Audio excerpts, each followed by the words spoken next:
We weren't solving the same problem, but we were now saying, okay, that's a small group exercise. How can we take that and translate it to something that is enterprise scalable and that can be done every day?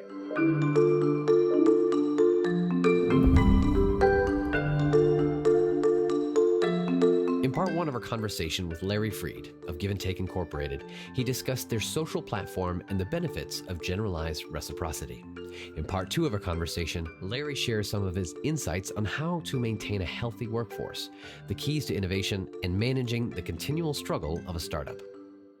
Larry, excited to continue our conversation now, digging in to understand how are you innovating? How, as a leader, do you keep your whole team moving forward and overcoming the challenges that naturally happen in any business? So looking now of where you've come from, how did the beginning, how when you first began with it, how did you get it off the ground? Like, that's one of the most common questions I hear a lot of startups. Like, how do you actually get it into a place where you have 70 different organizations, as you do now, on your platform? What was that first couple challenges you had to overcome to get to where you are now?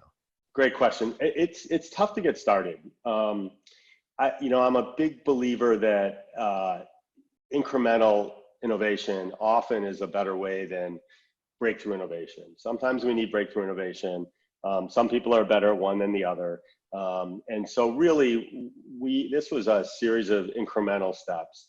It started with an online exercise that has been probably close to 100,000 people have been through a reciprocity ring event. It's taught at Michigan, at Harvard, at Stanford, at USC, at Duke, at North Carolina, on and on and on, across the world. And so we really had the benefit of seeing how that had evolved over time, how people were able to help, the strengths and weaknesses of a face-to-face exercise.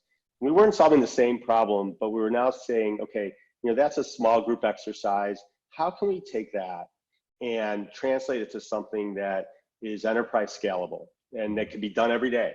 You don't need to have everyone come together in a room, which nowadays is a no-no, at least depending on when you're watching this. It may be old news that we're talking about, hopefully, right? But how can we make it online and scalable and used every day? And so we had something to build from. So it was really a series of incremental improvements from that. And that's really been our approach from that point forward. The toughest thing in the early days is getting people started. It's one of the things I said over the years, sat on other companies' boards and having done a startup before and building it up and selling it and having ties to a number of others. I always tell people the next stage in your business is the hardest, right? And it only gets easy when you're done, right? Yeah. So you keep pushing that rock uphill and the hill gets steeper and the rock gets bigger. But that's part of the fun. And I think you got to have that attitude when you go into it. And so, one of the things that is not my strength is coming up with the idea. My experience in building companies from the start is taking an idea that someone else had and saying, all right, let's make that better and let's turn it into a business. And as a result, you're really focused on that incremental improvement. But getting those first customers up and running and getting their feedback is huge. And that's tough. And then you got to start getting people to pay for it because it is a business, right? That's tough. Then you got to learn how to scale. Right. And those are really the key steps you go through. And then it's about refining the process. And the one thing I've always had a theory on is that when growing companies, you've got to keep everything in sync. Right. And by sync, I mean, I can't go build the best product in the world and take 5 years to do it and burn through a lot of money and then say, okay, now I'm ready to sell it. Right. When it's good enough to be sold, start selling it. And then as you're growing, if you just grow your sales team, you're going to die on the vine because your customer success team and implementation teams aren't going to be able to support it, right? So you've got to build the company as you grow, step by step, and they got to sort of stay in sync. When they get out of sync, it's usually a really inefficient capital. What to keep on tab of knowing is it in sync or not? How do you, as a leader, what are your indicators that you look for? Like, oh, something's starting to get out of sync. We need to raise up on the sales side or more on the support team. Any indicators that you look for? Yeah, I mean, you get some metrics. You have to start by building some metrics that'll help let you keep a numbers view of it. But it's a lot more than that. It's also talking to the people in each of those areas and really getting that pulse of of where you are. And we have a team that most of us have worked together before. So there's a lot of great open, honest communication. But over the years, when sometimes you don't have that trust with, or long-standing relationship, you've got to sense it. And it's a lot about stress. When you see people's stress rise, there's a good chance they're overloaded. Your indicator is right? stress. If you And look it's in their one face. of them. Yeah.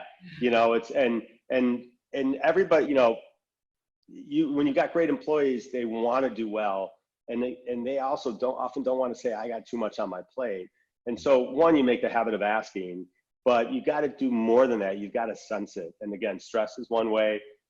Someone that's normally great at getting things done on time, all of a sudden starts slipping, right? And you look for the little indications, and then over time, you start to figure out what are the right metrics that you can look at. And at this company, we're just at the early stages. Starting at my last company, we had it down to a science. I could look at the numbers of how many hours it was taking people to do so much stuff, and you would start to have a really good indication of where the stress point was coming. And then you would dive a little deeper into it and talk to people and figure out, are we there or not?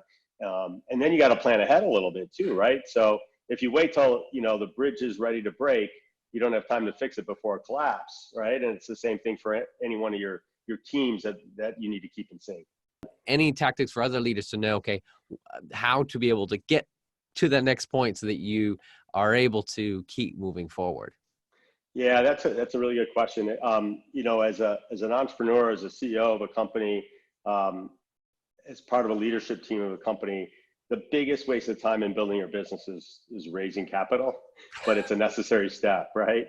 It doesn't help your business, but it enables your business. It's sort of like we don't think about breathing as something that's, we think about, but you need it in order to stay alive. You need that capital to build a company. And so I think going into it, you you have a plan. The earlier you are in the company's life, the least accurate the plan's going to be.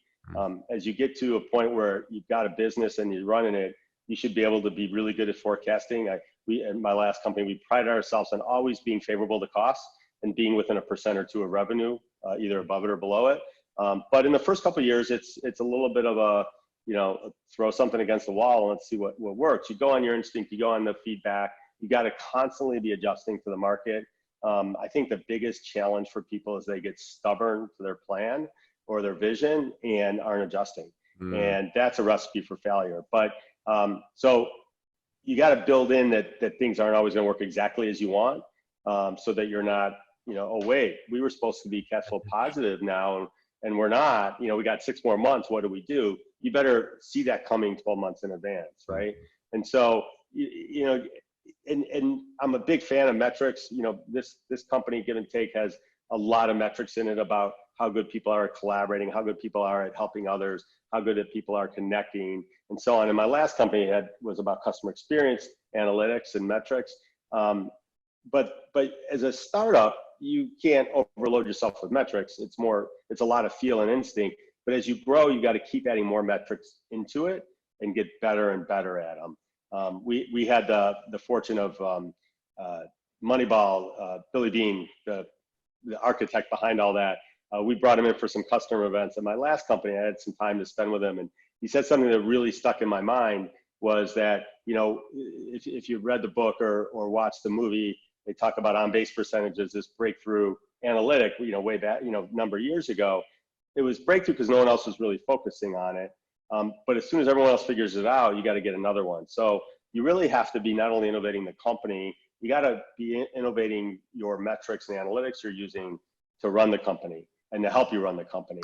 And that's a really important aspect. Looking forward now, the next year or two, what do you see the major hurdles you're going to need to overcome to then achieve the next step in your phase? Good question. I think the major hurdles for us right now are continuing the growth rate and seeing that actually accelerate. So that's sort of always a challenge, but that's a big one. The second one is going to be to keep our team growing at the right pace to keep up with that, and to keep moving the product forward. And then the third, we will probably look to, raise a round of capital within, start that process, before too long. And that becomes sort of that third. But if you do the first two right, it makes the third one a whole lot easier. It sure does. How do you personally continue innovating and keep a flow of new ideas? What books, audiobooks, podcasts are you listening to right now, or your favorites?